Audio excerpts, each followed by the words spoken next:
नमस्कार मित्रों, मैं डॉक्टर कृति साहित्य कृति के यूट्यूब चैनल पर आपका बहुत बहुत स्वागत करती हूँ। हम पढ़ रहे हैं आचार्य रामचंद्र शुक्ल जी की पुस्तक हिंदी साहित्य के इतिहास को, जिसमें आज हम प्रकरण 5 के अंतर्गत पढ़ेंगे गद्य साहित्य की जो वर्तमान गति है, यानी कि प्रथम और द्वितीय उत्थान को तो हमने पिछली कक्षाओं में पढ़ लिया था। आज हम तृतीय उत्थान को पढ़ेंगे, जो कि संवत 1975 से हम देखेंगे कि गद्य में जैसे उपन्यास है, कहानी है, निबंध है, नाटक है, आलोचना है, इन सभी क्षेत्रों में किस प्रकार से रचनाएं आ रही थी और किस प्रकार की शैली का प्रयोग हो रहा था, कैसी रचनाएं लिखी जा रही थी। तो इस पर आज हम विस्तार से चर्चा करेंगे और सभी गद्य साहित्य को इसके अंतर्गत हम आज की इस वीडियो में देख लेंगे। सबसे पहले उपन्यास एवं कहानियों की बात करें तो शुक्ल जी लिखते हैं कि इस तृतीय उत्थान में हमारा उपन्यास कहानी साहित्य ही सबसे अधिक समृद्ध हुआ था। कि इसमें गद्य साहित्य के तृतीय उत्थान में सबसे ज्यादा उपन्यास एवं कहानी साहित्य ही समृद्ध हुआ था। नूतन विकास लेकर के आने वाले प्रेमचंद जी जो कर गए वह तो हमारे साहित्य की एक निधि ही है। आप जब प्रेमचंद जी के उपन्यासों को देखेंगे तो सबसे पहले प्रेमचंद जी जो लिखते थे वो आदर्शवादी उपन्यास होते थे, लेकिन बाद में जाकर के यथार्थ परिस्थितियों को उन्होंने अपने उपन्यासों में स्थान दिया और उनके उपन्यास जो थे वो आदर्शोन्मुखी यथार्थवादी उपन्यास की श्रेणी में आने लगे। तो कहते हैं शुक्ल जी की प्रेमचंद जी जो कर गए थे वो तो हमारे साहित्य के लिए एक निधि ही है।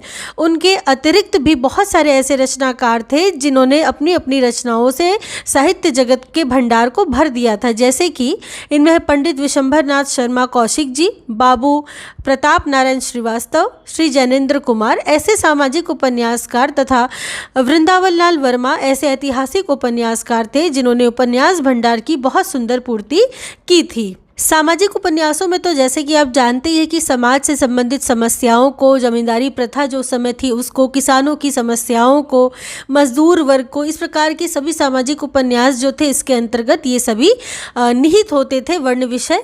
वही ऐतिहासिक उपन्यासों की बात करें वर्तमान काल में तो इस क्षेत्र में वृंदावन लाल वर्मा जी हमें दिखाई देते हैं। उन्होंने बहुत सारे ऐतिहासिक उपन्यासों की रचना की है, जिसमें हम देख सकते हैं कि उन्होंने भारतीय इतिहास के मध्य युग के प्रारंभ में बुंदेलखंड की स्थिति को लेकर के गढ़कुंडार और विराट की पद्मिनी, ये दो बड़े महत्वपूर्ण उपन्यास हैं इनके, ठीक है, और बहुत सुंदर भी है। इनका हमेशा जिक्र किया जाता है और परीक्षाओं में पूछा भी जाता है, गढ़कुंडार और विराट की पद्मिनी, ठीक है। विराट की पद्मिनी की कल्पना तो अत्यंत रमणीय है, ऐसा शुक्ल जी ने यहाँ पे लिखा है। तो ऐतिहासिक उपन्यासकारों के रूप में हम किनको जानते हैं? वृंदावन लाल वर्मा और उनके दो बड़े महत्वपूर्ण उपन्यास गढ़कुंडार और विराट की पद्मिनी।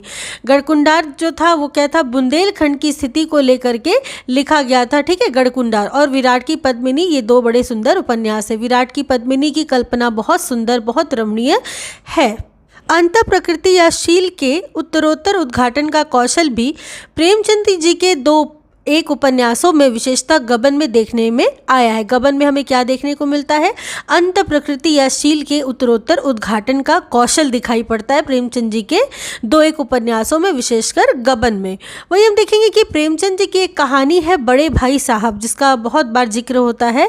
बहुत महत्वपूर्ण कहानी है ये बड़े भाई साहब, जिसमें चरित्र चित्रण के अतिरिक्त कुछ है ही नहीं। केवल इसमें आप देखेंगे तो केवल और केवल चरित्र चित्रण ही है।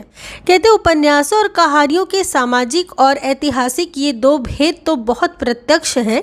ढांचों के अनुसार जो मुख्य 3 भेद किए गए हैं, जैसे कथा के रूप में, आत्मकथा के रूप में और चिट्ठी पत्री के रूप में, ठीक है। ढांचे के आधार पर 3 भेद जो किए गए हैं, ठीक है, वो है कथा के रूप में, आत्मकथा के रूप में और चिट्ठी पत्री के रूप में।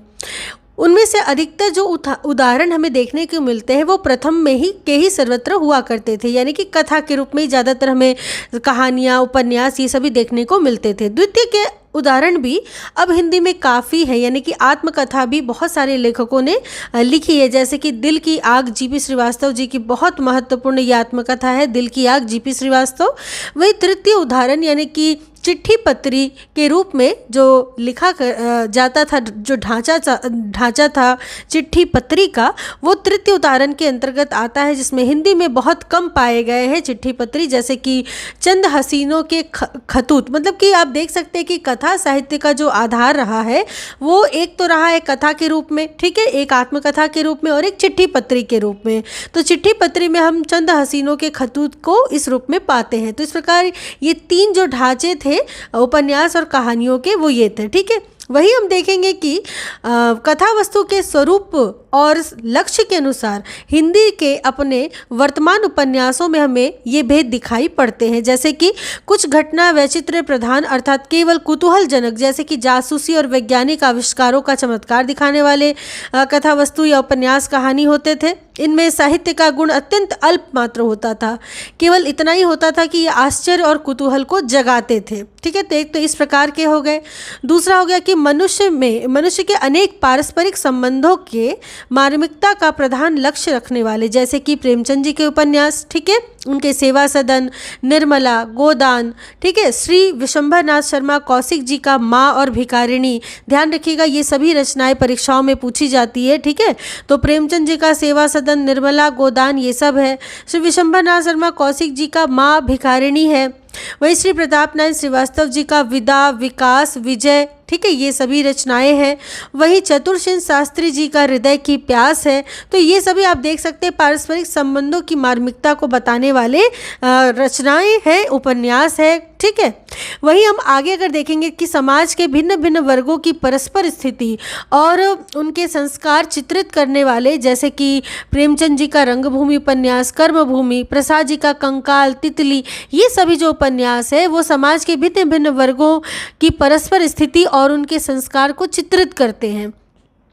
अगला है अंतर्वृत्ति अथवा शील वैचित्र्य और उसका विकास क्रम अंकित करने वाले, जैसे प्रेमचंद जी का गबन, श्री जैनेन्द्र कुमार का तपोभूमि और सुनीता, ये सभी जो उपन्यास है वो अंतर्वृत्ति अथवा शील वैचित्र्य और उसका विकास क्रम अंकित करने वाले उपन्यास हैं। अगला हम देखें तो भिन्न भिन्न जातियों और मतानुयायियों के बीच मनुष्यता के व्यापक संबंध पर जोर देने वाले, जैसे राधिका रमन प्रसाद सिंह का राम रहीम। ये जो राम रहीम उपन्यास है ये भिन्न भिन्न जातियों और मतानुयायियों के बीच मनुष्यता के व्यापक संबंध पर जोर देती है। तो कभी कभी उपन्यासों का वर्ण विषय भी पूछा जाता है, तो इस आधार पर भी आपको ध्यान रखना पड़ेगा। वही समाज के पाखंडपूर्ण कुत्सित पक्षों का उद्घाटन और चित्रण करने वाले उपन्यास भी थे, जैसे कि पांडे बेचन शर्मा उग्र जी का दिल्ली का दलाल, सरकार तुम्हारी आंखों में तथा बुधुआ की बेटी, ये सभी उग्र जी का है और पाखंडपूर्ण कुत्सित पक्षों का उद्घाटन करती है। वही बाह्य और आभ्यंतर प्रकृति की रमणीयता का समन्वित रूप में चित्रण करने वाले सुंदर और अलंकृत पद विन्यास युक्त उपन्यास भी थे, जैसे स्वर्गीय श्री चंडी प्रसाद जी का हृदय जी का मंगल प्रभात। ठीक है, तो स्वर्गीय श्री चंडी प्रसाद हृदय जी का मंगल प्रभात जो उपन्यास है वो बाह्य और आभ्यंतर प्रकृति की रमणीयता का समन्वित रूप हमें देखने को देती है।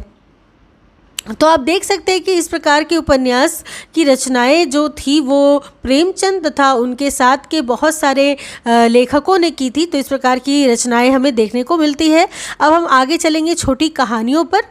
छोटी कहानियों की बात करें तो हम यहाँ पे देख सकते हैं फिर से श्री चंडी प्रसाद देश जी की उन्मादिनी, ठीक है, का जिस परिस्थिति में पर्यवसान होता है उसमें पूरन का सतोद्रेक, सौदामिनी का अपत्य स्नेह और काला शंकर की स्तब्धता, तीनों का योग हमें देखने को मिलता है। ठीक है, श्री चंडी प्रसाद देश जी का उन्मादिनी जो रचना है उसमें, ठीक है, जो कहानियाँ कोई मार्मिक परिस्थिति लक्ष्य में रखकर चलेंगी उनमें बाह्य प्रकृति के भिन्न भिन्न रूप रंगों के सहित और परिस्थितियों का विषय चित्रण भी बराबर मिलेगा। क्यों? क्योंकि उनमें कुछ परिस्थिति को लक्ष्य करके रचनाएं की गई हैं।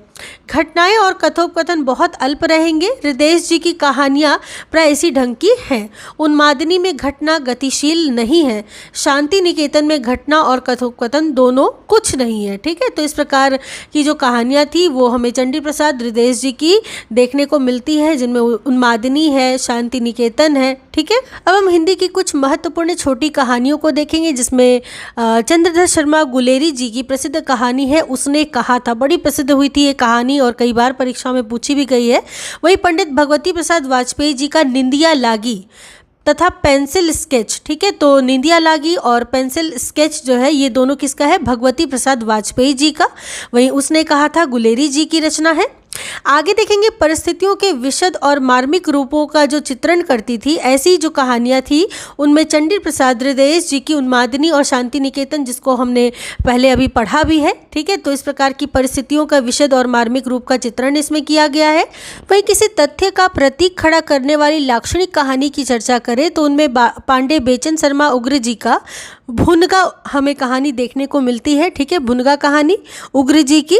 वहीं आगे देखें तो भिन्न भिन्न वर्गों के संस्कार का स्वरूप सामने रखने वाली भी कुछ कहानियाँ थी, जैसे कि प्रेमचंद जी का शतरंज के खिलाड़ी, श्री ऋषभचरण जैन जी की दान। ये दोनों कहानियाँ जो थी वो भिन्न भिन्न वर्गों के संस्कार का स्वरूप सामने रखने वाली कहानियाँ थी।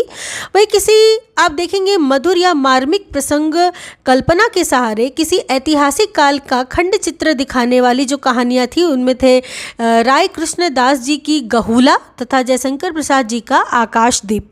ठीक है, तो गहुला जो कि राय कृष्ण दास जी की थी और आकाशदीप जो कि जयशंकर प्रसाद जी का था। ठीक है, ऐतिहासिक काल का चित्र हमें दिखाता था।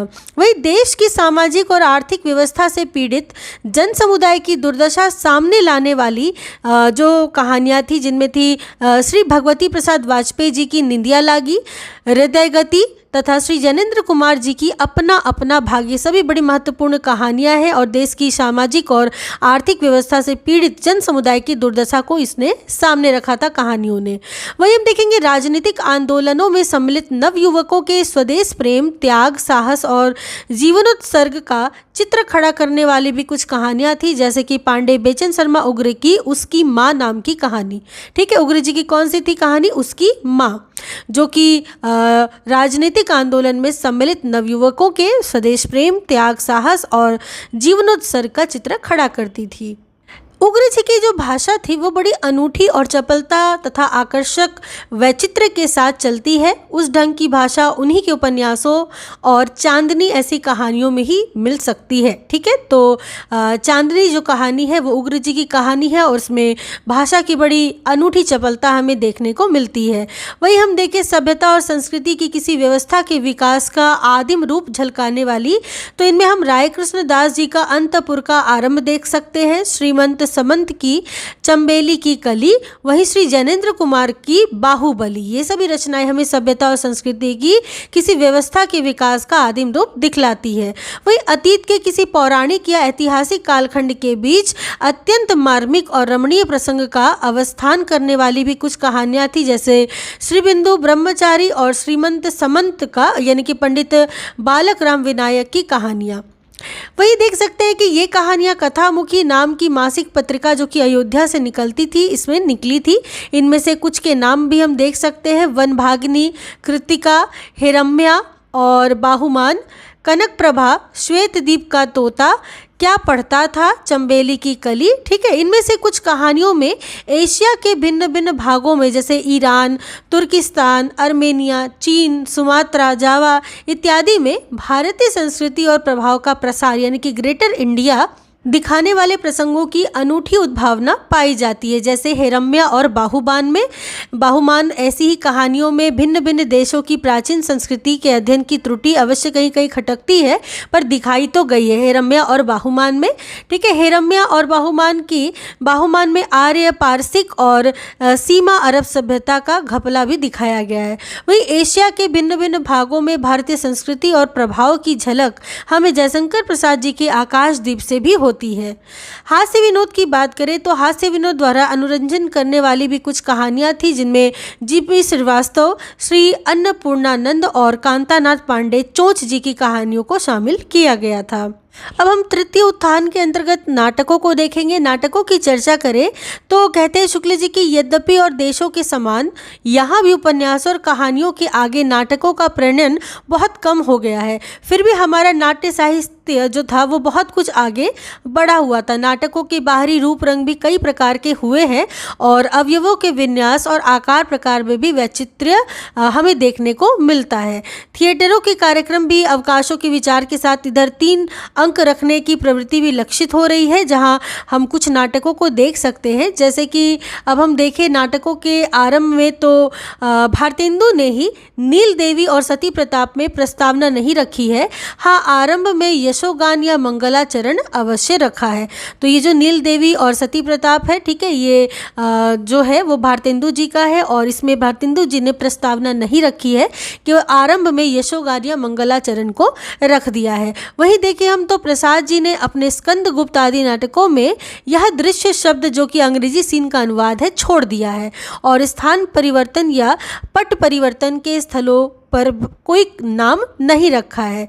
वहीं दूसरा देखा जाए तो प्रसाद जी के स्कंदगुप्त नाटक का मुद्गल ही एक ऐसा पात्र है जो कि पुराने विदूषक का स्थानापन्न कहा जा सकता है। कहने का तात्पर्य है कि जो नाटक थे, अब नाटक थिएटरों के कार्यक्रम को अपने हिसाब से जो भारतीय जो नाटक थे, जो यहाँ पे रचनाकार जो लिख रहे थे, जैसे कि भारतेंदु हो गए, प्रसाद जी हो गए, ये अब अलग ढंग से नाटकों का सृजन कर रहे थे।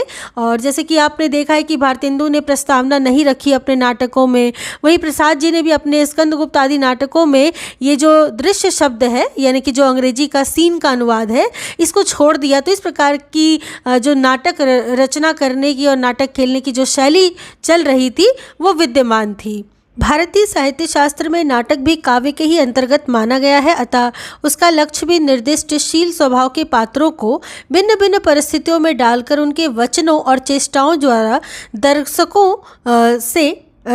में रस संचार करना ही रहा। यानी कि भारतीय साहित्य शास्त्र में नाटक क्या रहा, काव्य के अंतर्गत ही माना गया था और उसका लक्ष्य भी यही था कि निर्दिष्ट शील स्वभाव के पात्रों को भिन्न भिन्न परिस्थितियों में डाल करके उनके वचन और चेष्टाओं द्वारा दर्शकों में रस संचार करना ही रहा है।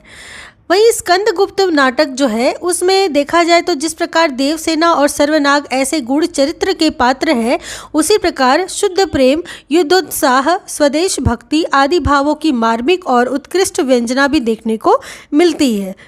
मतलब एक और जो पात्र हैं देवसेना और सर्वनाग, ये गूढ़ चरित्र पात्र हैं, वहीं दूसरी ओर इनमें स्वदेश भक्ति, शुद्ध प्रेम आदि भाव, जो मार्मिक भाव है, वो भी उत्कृष्ट रूप में देखने को मिलता है। वहीं इस तृतीयोत्थान के बीच हमारे वर्तमान नाटक क्षेत्र में दो नाटककार बहुत ऊंचे स्थान पर दिखाई पड़े। एक तो थे जयशंकर प्रसाद जी और दूसरे थे हरिकृष्ण प्रेमी जी। ये दो ऐसे नाटककार थे जो कि तृतीयोत्थान के भीतर जो थे वो बहुत महत्वपूर्ण और ऊंचे स्थान पर ये दिखे। दोनों की दृष्टि ऐतिहासिक काल की ओर ही रही थी, ठीक है। और प्रसाद के नाटकों में स्कंदगुप्त श्रेष्ठ है, वहीं हरिकृष्ण प्रेमी जी के नाटकों में रक्षाबंधन। दोनों बहुत महत्वपूर्ण नाटक है और दोनों नाटककार भी तृतीयोत्थान के भीतर। कहते कि प्रसाद जी के जो नाटक थे उनका जो कथोपकथन थे उनमें कई स्थलों पर नाटकीय वो कथोपकथन ना होकर के वर्तमान गद्य काव्य के खंड हो गए हैं और बीच बीच में जो गान रखे गए हैं वे भी ना तो प्रकरण के अनुकूल ही हैं और ना प्राचीन काल की भाव पद्धति के ही आधार पर, ठीक है। वे केवल लगते हैं वर्तमान काव्य की एक शाखा के लिरिक्स लगते हैं, यानी कि प्रगीत मुक्तक लगते हैं।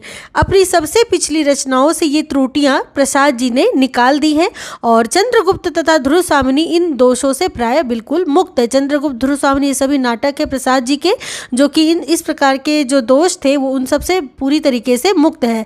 पर चंद्रगुप्त में एक दूसरा बड़ा भारी दोष आ गया है। शुक्ल जी कहते हैं कि उसके भीतर सिकंदर के भारत पहुंचने के कुछ पहले से लेकर के सेल्यूकस की पराजय तक के 25 वर्ष के दीर्घकाल की घटनाएं लेकर कसी गई हैं जो एक नाटक के भीतर नहीं आनी चाहिए, है ना। जो मतलब काल जो है वो बहुत बड़ा दीर्घ काल इसमें लेकर के लिख दिया गया है जो कि एक नाटक के भीतर में नहीं आनी चाहिए। तो शुक्ल जी ने इस प्रकार के कुछ दोष प्रसाद जी के नाटकों में बताए हैं। शुक्ल जी कहते हैं कि प्रसाद जी और प्रेमी जी के नाटक यद्यपि ऐतिहासिक है पर उनमें आधुनिक आदर्शों और भावनाओं का आभास इधर उधर मिलता है। स्कंदगुप्त और चंद्रगुप्त दोनों में स्वदेश प्रेम, विश्व प्रेम और आध्यात्मिकता का आधुनिक रूप रंग बराबर झलकता है।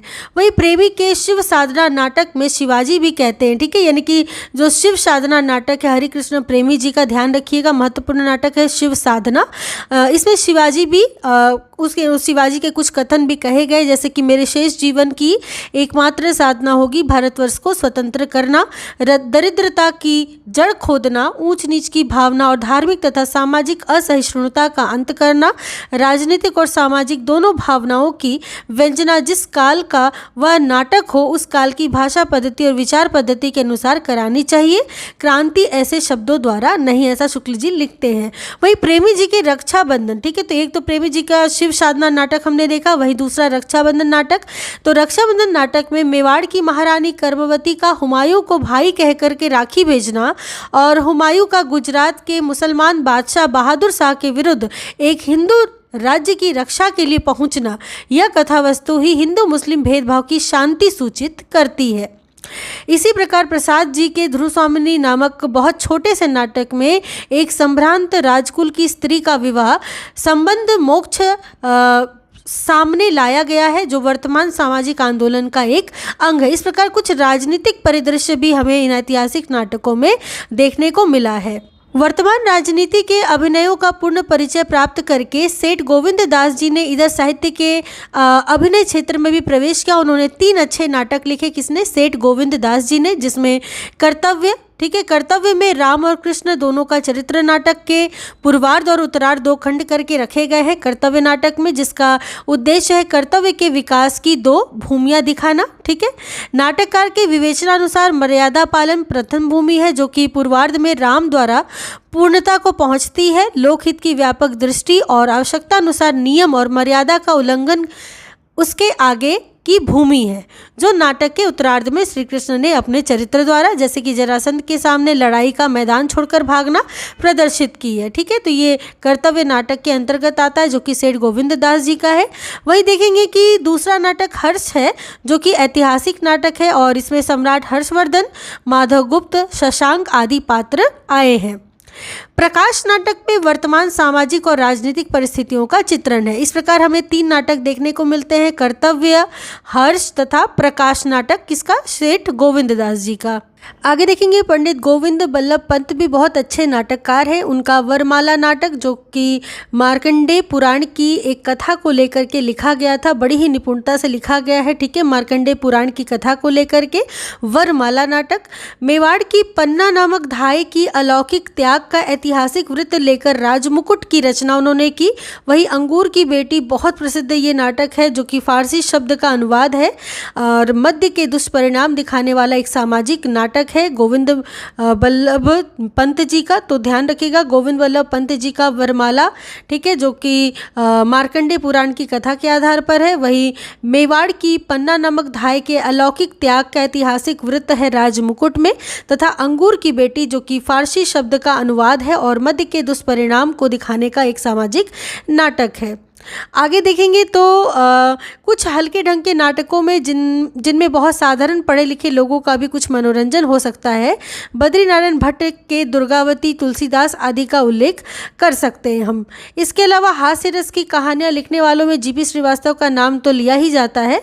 इन्होंने मोलियर के फ्रांसीसी नाटकों के हिंदुस्तानी अनुवादों के अतिरिक्त मर्दानी औरत, गड़बड़ झाला, नोक झोंक, दुमदार आदमी इत्यादि बहुत छोटे मोटे प्रहसन भी लिखे हैं। किसने? जीपी श्रीवास्तव जी ने। वहीं देखिए तो उलटफेर नाटक औरों के अच्छे ढरे का कहा जा सकता है औरों से। ठीक है, तो उलटफेर नाटक भी किनका है? जीपी श्रीवास्तव जी का। वही नाटक का जो नया स्वरूप लक्ष्मी नारायण जी यूरोप से लाए थे, उनमें काव्यत्व का अवयव भरसक नहीं आने पाया। उनके नाटकों में ना तो चित्रमय और भावुकता से लदे भाषण है, ना ही गीत, ना कविताएं। खरी खरी बात कहने का जोश कहीं कहीं अवश्य है। इस प्रणाली पर उन्होंने कई नाटक लिखे, जैसे कि मुक्ति का रहस्य, सिंदूर की होली, राक्षस का मंदिर, आधी रात। ये सभी जो नाटक है वो लक्ष्मी नारायण लाल जी का। ठीक है, कभी कभी ये पूछा जाता है और महत्वपूर्ण है सभी नाटक, तो ध्यान रखिएगा। मुक्ति का रहस्य, सिंदूर की होली, राक्षस का मंदिर तथा आधी रात लक्ष्मी नारायण जी का नाटक है। वही हम देख सकते हैं कि उग्र जी के कुछ छोटे छोटे नाटक या प्रसंग भी काम में लाए जा सकते हैं, देखे जा सकते हैं, जो कि समाज की कुत्सित और विभत्स साथ साथ पाखंडपूर्ण अंशों का चटकीले दृश्य को दिखाया गया है, जैसे कि चुंबन और चार बेचारा। ठीक है, इनके जो संपादक रहे थे वो अध्यापक सुधाकर प्रचारक रहे थे, इसलिए लिखे गए हैं। ठीक है, किसके लिए? पाखंडपूर्ण बातों को उद्धृत करने के लिए। वही महात्मा ईसा के फेर में तो वे नाहक पड़े, मतलब महात्मा ईसा, चुंबन और चार बेचारे, ये सभी जो हैं वो उग्र जी के छोटे छोटे नाटक या प्रहसन है। वही पंडित उदय शंकर भट्ट ने, जो कि पंजाब में बहुत अच्छी साहित्य सेवा कर रहे थे, तक्षशिला, राका, मानसी आदि कई अच्छे काव्यों की इन्होंने रचना की। उदय शंकर भट्ट जी का ही जो कुछ और नाटक है, जैसे दाहर या सिद्ध पतन तथा विक्रमादित्य, ये सभी ऐतिहासिक नाटक है। और हाल में कमला नामक एक सामाजिक नाटक भी इन्होंने लिखा था, कि इन्होंने उदय शंकर भट्ट जी ने, जिसमें किसान आंदोलन तथा सामाजिक असमंजस्य का मार्मिक चित्रण भी है। 10,000 नाम की एक एकांकी नाटक भी आपने इधर लिखी है। वहीं भट्ट जी की बात करें तो अम्बा नाटक इनका, जो कि भीष्म के द्वारा हरी हुई अम्बा की जन्मांतर व्यापनी प्रतिकार वासना के अतिरिक्त स्त्री पुरुष संबंध की वह विषमता भी सामने आती है अम्बा नाटक में, ठीक है, जो कि भट्ट जी का है, ठीक है, उदय शंकर भट्ट जी का अम्बा। तो उसमें क्या है कि आजकल के महिला आंदोलन की तह में वर्तमान है। मत्स्यगंधा एक भावनाट्य या पदबंदी नाटक है।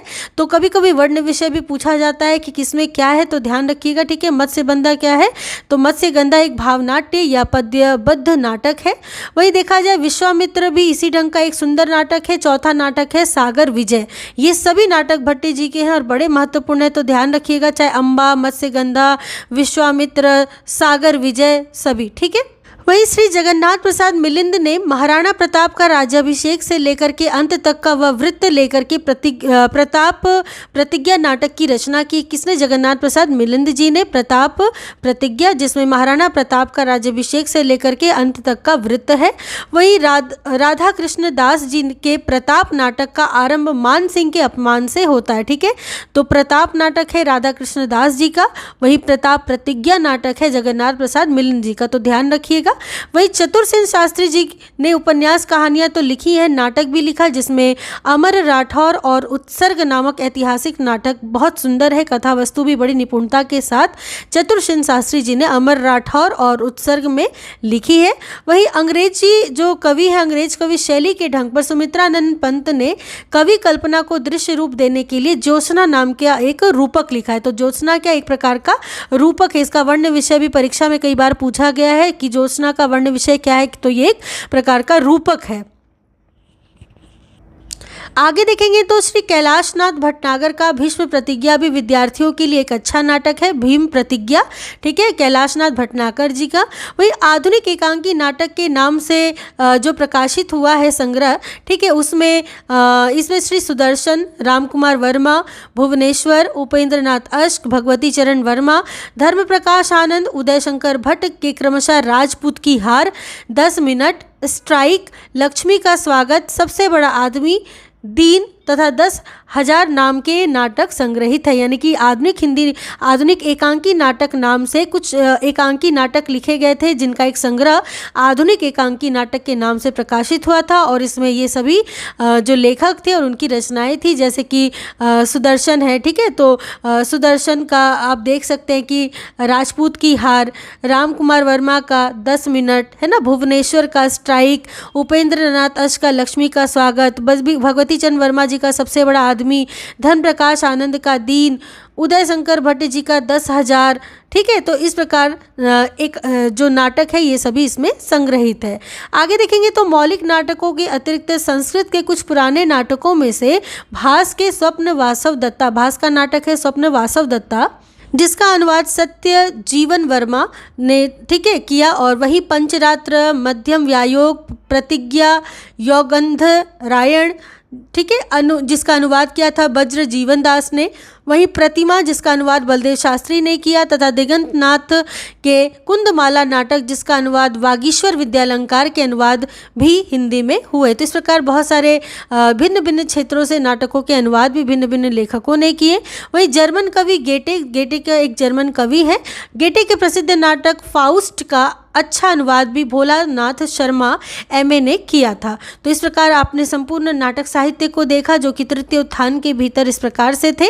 आगे हम अब चलेंगे निबंध को देखेंगे। निबंध की बात करें तो विश्वविद्यालयों के उच्च शिक्षा क्रम के भीतर हिंदी साहित्य का समावेश जब हो गया, तो समावेश हो जाने के कारण उत्कृष्ट कोटि के निबंधों की और ऐसे निबंधों की जिनकी असाधारण शैली या गहन विचारधारा पाठकों को मानसिक श्रम साध्य नूतन उपलब्धि के रूप में जान पड़े, जितनी ही अधिक आवश्यकता है उतने ही कम वे हमारे सामने आ रहे हैं। यानी कि उस समय सबसे ज़्यादा आवश्यक था ऐसे नाटकों की जो कि उत्कृष्ट कोटि के, ऐसे निबंधों की जो कि उत्कृष्ट कोटि के निबंध हो और जिनकी शैली भी असाधारण हो, गहन उनमें विचार हो। जैसे कि आप शुक्ल जी का चिंतामणि देख सकते हैं, उसमें जितने भी निबंध हैं सभी के सभी बड़े उत्कृष्ट निबंधों के उदाहरण हैं और जिनको कह सकते हैं कि उनका समावेश हिंदी साहित्य में इसलिए ही किया गया था ताकि विश्वविद्यालय में उच्च शिक्षा के लिए विद्यार्थी उसका पठन पाठन करें।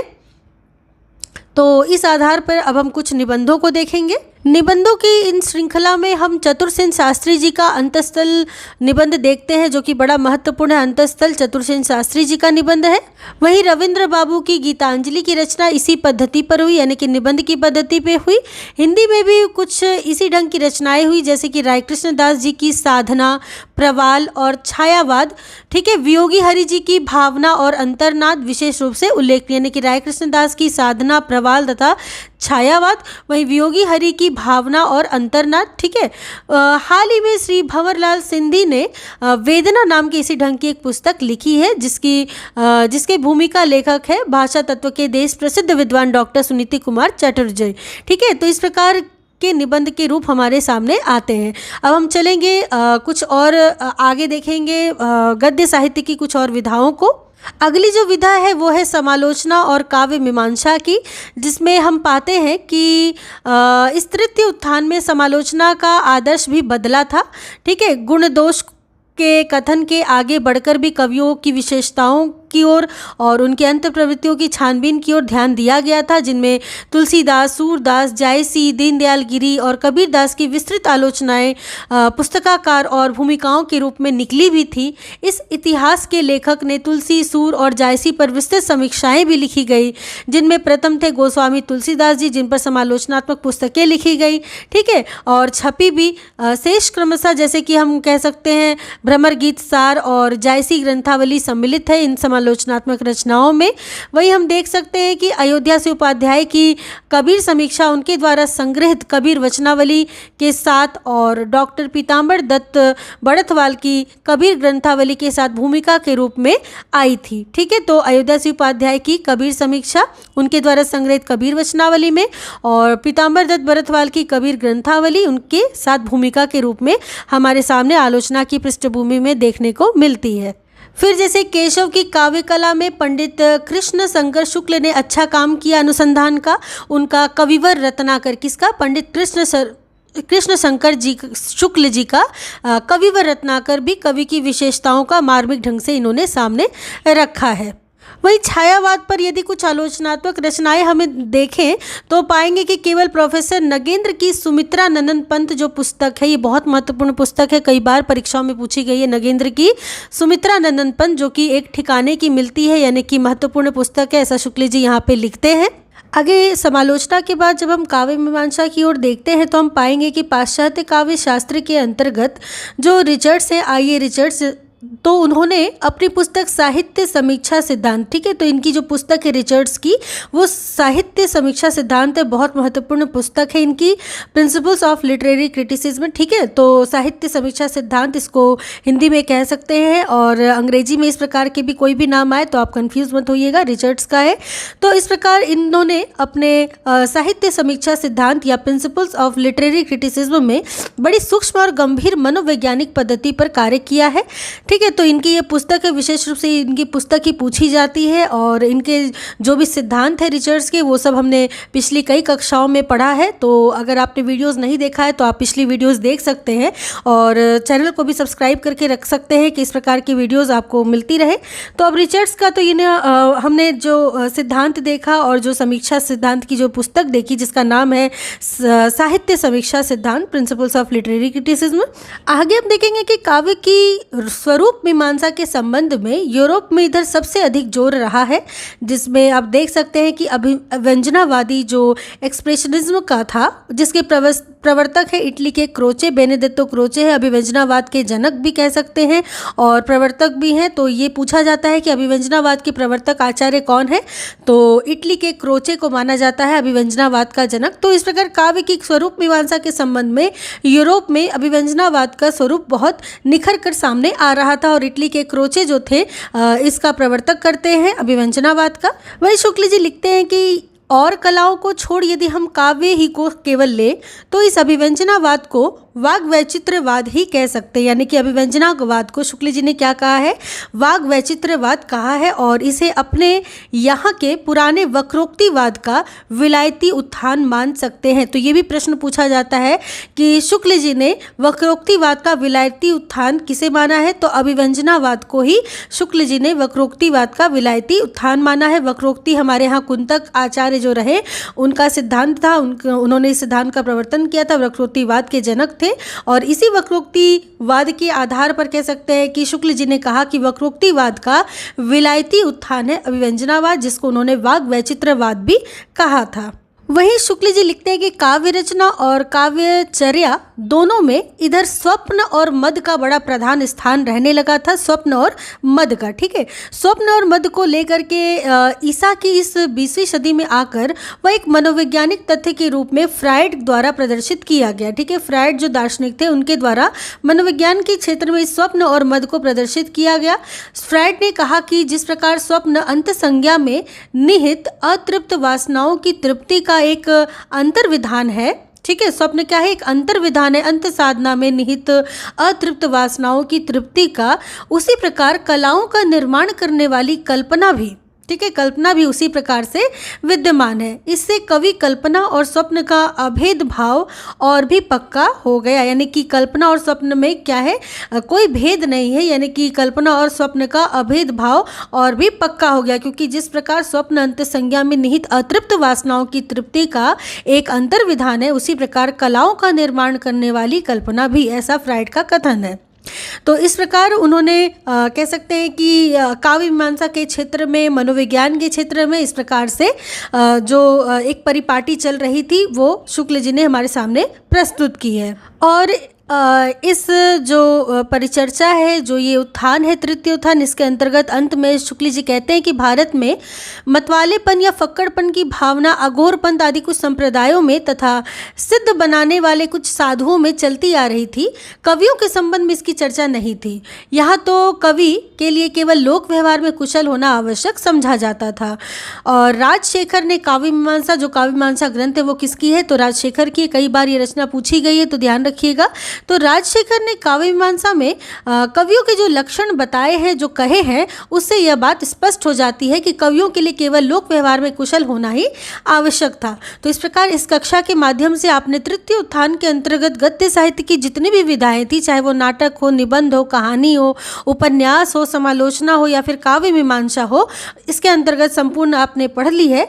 अब अगली कक्षा से हम गद्य के बाद अब काव्य खंड को पढ़ेंगे। तो इसी प्रकार चैनल के साथ बने रहिएगा। इस प्रकार की वीडियोस पाने के लिए सब्सक्राइब करके जाइएगा, ताकि वीडियो अपलोड होते ही आपको उसका नोटिफिकेशन मिल जाए। आपको कुछ पूछना हो मुझसे तो कमेंट सेक्शन में आप मुझसे पूछ सकते हैं। मिलते हैं अगली कक्षा में, तब तक के लिए आप सबका बहुत बहुत धन्यवाद।